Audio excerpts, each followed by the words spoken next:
Hi, I'm Vera Lisa, and this month is devoted to love, or at least one day out of this month is devoted to Valentine's and love.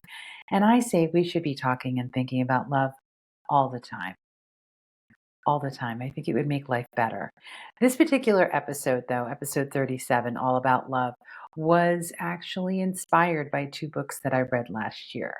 Very different books, but could definitely be intertwined in the way that you could utilize the information in it. The first one was All About Love, New Visions by Bell Hooks. And the other book that I read was Us, Getting Past You and Me to Build a More Loving Relationships by Terrence Real. I highly recommend those two books. I find myself leafing through them. And it's not just about relationships, interpersonal relationships. It also has to deal, both of these books have a lot to do with how we were raised, societal norms, and how it affects the community as a whole, the world, really. So I recommend those two books, All About Love, New Visions by Bell Hooks, and then Us, Getting Past You and Me to Build a More Loving Relationship.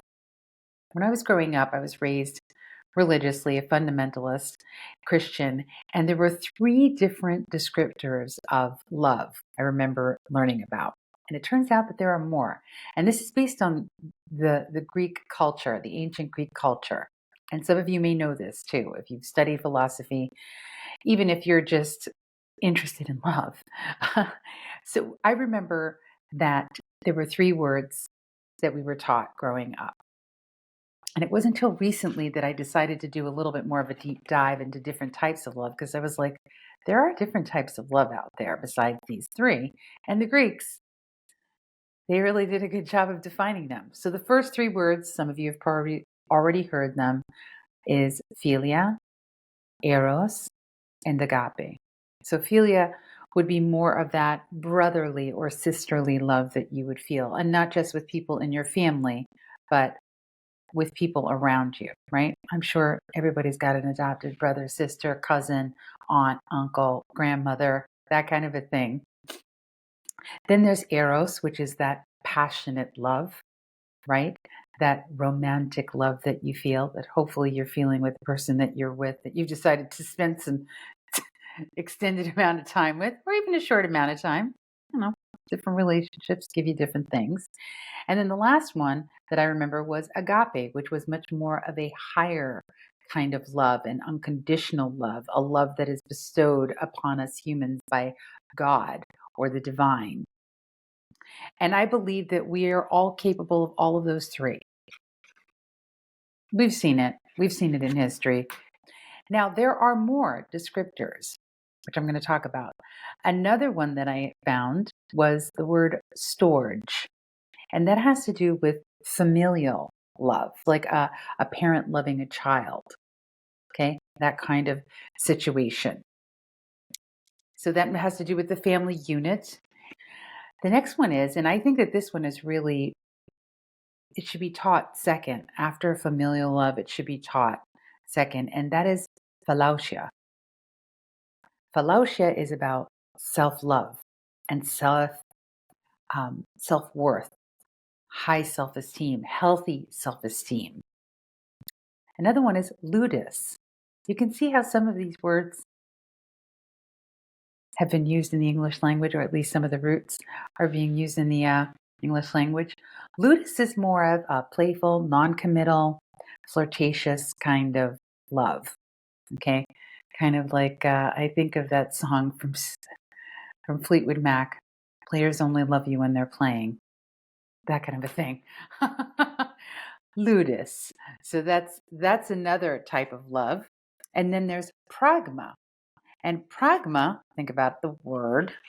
Pragma is more about obligatory love, almost like something that you'd find in arranged marriages or people that are marrying for specific reasons outside of eros, the romantic love.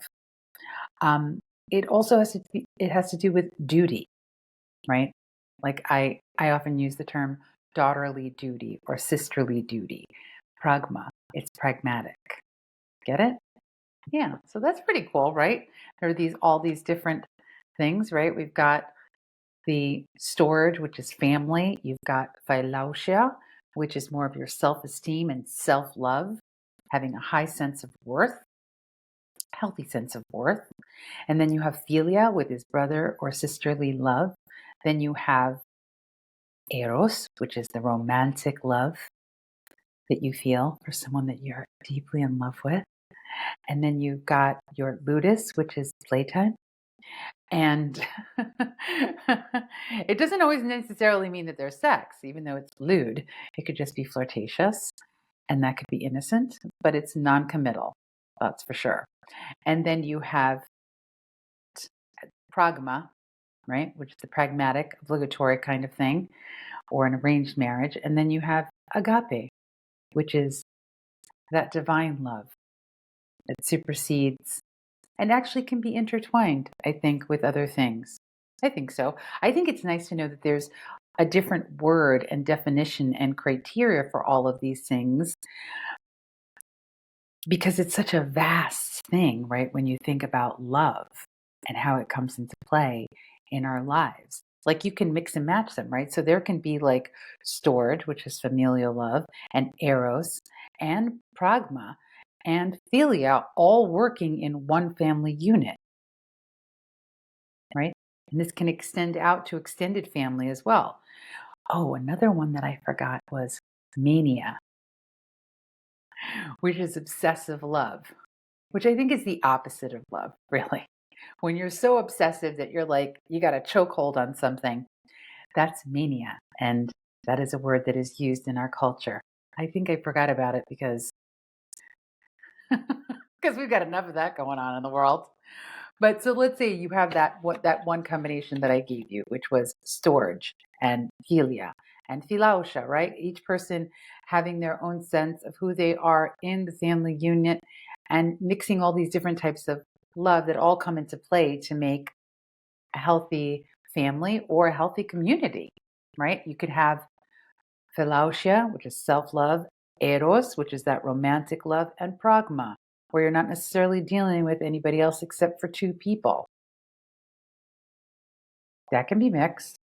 Or you could have something that's familial and also manic or mania, right? Where people are trying to control one another in a situation, which happens. It definitely happens. And let's face it, humans can be complex and a messy bunch, right? And that's okay. We're all divine beings here having this human experience, and we're trying to do it together. Another reason why I wanted to cover this is because there's so much fear out on the street. I don't know if you've noticed it, but I noticed it. I'm out on the road a lot, and people are scared.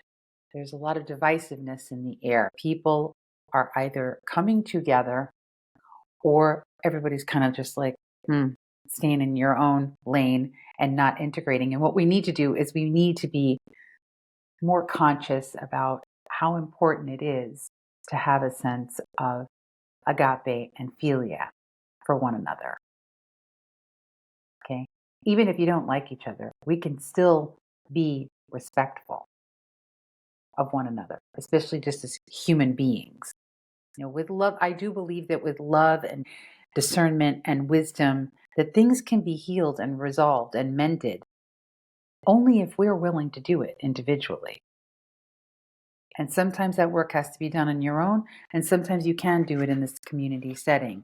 But I think that it's very important, and it makes you think about, well, what happened in each individual person's life? Like, where does the pattern of love and how you learn how to love or not love begin? It starts at home. It starts with the two people that are conceiving a child, right? Where is it modeled for us? It's first modeled in the home. It's first modeled in that storage kind of environment with storage and pragma, hopefully, and some unconditional love, especially when you're dealing with children or the elderly, especially when you're dealing with a baby. You know, I don't know if you've spent a lot of time around babies and children. I have. Children are just like little love bugs. I mean, some children have better, more stringent boundaries about who comes up to them and picks them up and holds them, which is perfectly fine. They are entitled to that. And let's face it, some children could be better judges of characters than some adults. But this is where we learn it, right? We learn it. We learn about love from the people that gave birth to us and the families that we were born into, right? Are we being taught about loving ourselves and caring for ourselves? And is that being modeled in the home? From a very practical standpoint, it does start with the two people that are conceiving and then the community and the family around it. And if you have been taught how to love yourself through modeling and also by what you're being told, hopefully as you go through life, it stays intact, right? Imagine what that looks like when you have those. I know I'm being very idealistic right now, but I mean, why don't we try for that at this point, right? Why don't we try for a little bit more idealism and how we approach relationships and how we approach and creating communities? So, healthy relationships themselves, and then the social circle and the familial community, all of those things, when we start off with having healthy views about ourselves and love and how we interact with one another, that just trickles out into the rest of the world. It starts with the two people that give birth to that baby. Are these two people coming together with a healthy sense, not an egotistical and narcissistic sense? That's not what I'm talking about, or someone that feels really entitled. I'm talking about really healthy self esteem and a sense of knowing that you don't have all the answers.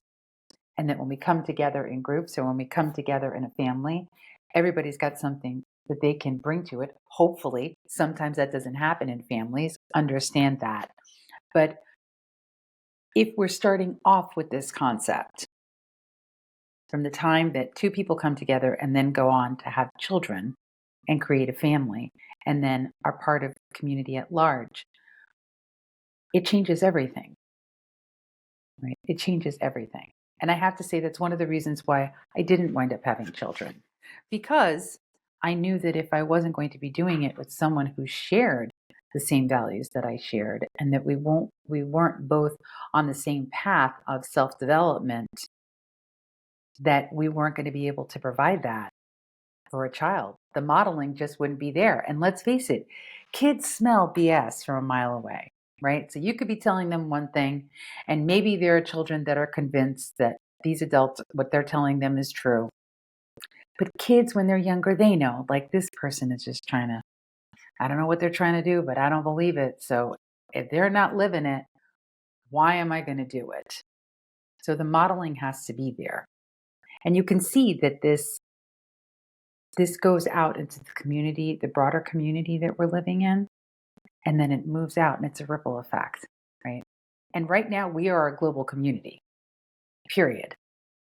We are a global community. There's no way of getting away from it, and that is okay. It's good. I think it's great. Someone described me as a global citizen the other day, and I was like, thank you very much. Well, I am from New York. I am a native New Yorker, and that is a pretty diverse environment. So I'll take that as a compliment. Now, how do you not get deterred? Because things can happen, right, in our lives where we may get hurt. That's inevitable. It's part of life. It's part of how we grow. What can you do if you do get hurt in love? Well, hopefully we learn from it. We may need to step back. I always recommend taking a break between those kinds of situations, not bouncing from one into the next, and saying, okay, what needs to be addressed here? What can you learn as a person? And what have you learned from interacting with that person? And what can help make you a better person? I mean, you never know if you're the cause for them breaking your heart or the other way around. It works so many different ways. But the important thing is that you start with yourself and say, what is it that you need to do? Now, granted, if you have a good sense of self esteem, you're probably not going to be drawn to people that'll be abusive and recreating patterns that aren't healthy, hopefully. And we can all use help, right? Speaking to people that have been there before us, speaking to people that are professionals at this, that can also help.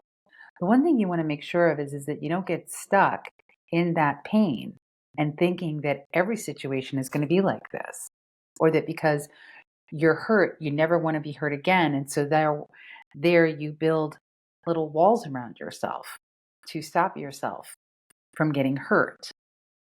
Understandable, completely understandable. However, is that going to help you grow? Is that going to help you have a healthy lifestyle and a healthy life and a fulfilling, full life? These are questions worth asking yourself. And I don't know where you are in any of this, or maybe not any of it. But one thing's for sure is that we all experience all these types of love throughout our lifetimes, hopefully, if we're fortunate enough to. And that we're in a world that requires more kindness and love and tolerance and acceptance, as opposed to shrinking and retracting from the experience of life and the people around us. The first episode that I did, which is a while ago now, I talked about kindness and kindness towards ourselves is part of that philosia, right? That self-love, that self-value. It helps us maintain a sense of healthy boundaries, which I talked about that beginning of this year. Living from a place of knowing yourself, kindness, and also implementing all of this on a regular basis. It leads to us being able to come from a place of that unconditional love, that agape, right? Loving your fellow person, your neighbor, even though sometimes your neighbors, you're like, mm. And sometimes you do need to stay away from certain people because you love yourself and you value who you are. So I love the way Ayanla Besant described it. If you see crazy coming down the street, cross the street. I'm not saying that you should stay in harm's way because of agape. No, first think about your own well-being, your own self-worth in the process, not in a selfish, egotistical way, just in self-preservation, because we need that in this world as well. And that's just wisdom. That's just using wisdom and discernment and being honest with what's happening in the moment. But I do think that it's also important that we practice kindness and love and not holding grudges, releasing, finding a way to forgive so that love can be the thing that comes forward. And again, if you're around people that are just, you find yourself in company of people that do not prescribe to that and are aggressive and not kind and do not love themselves, please extricate yourself of that situation as soon as you can. And there are support systems out there that you can find to get yourself out of those situations. It's important, especially if there are children in the situation. Otherwise, things tend to perpetuate themselves again and again and again, cyclically, generationally. And the nice thing about love, like whatever type it is, right? Whether it's brother, sisterly love, whether it's in your family, when you are being loved and you're loving, it feels good. It feels good in your heart. You glow, you feel lighter, you got some pep in your step. You find yourself smiling, things soften, right? And when you're in a situation where you know it's safe and that you can be vulnerable and you've vetted each other and you know what's going on, I'd say that that's heaven to have those experiences. And if people are afraid and cannot accept your love, well, that's okay too. You can love them and let them go. You don't have to hold on to them. Holding on to them actually can be really painful because you keep getting rejected. And nobody likes that, right? But if they haven't come to terms with what's going on with them and they don't have a sense of real self-love and they don't know how to receive yours, well, just love them from afar and keep it moving, and you'll feel better about yourself. So that's my message. One, Philia. Love yourself. Be good to yourself. Take care of yourself. Be a loving part of the community that you are in, whether it is within your family genetic unit or the one that you've created, the family that you've created outside of that unit. And that type of support and community and collaboration is essential. It always has been. And I feel that it is even more essential more now than ever. Alrighty? Well, I hope that's given you a little bit to think about. Got all those Greek words. Yeah. Try to stay away from mania. Alrighty. Well, have a lovely holiday weekend, whatever you're doing. Love the ones that you're with and you're around. Be kind. And I'll be back again. Alrighty. Take good care.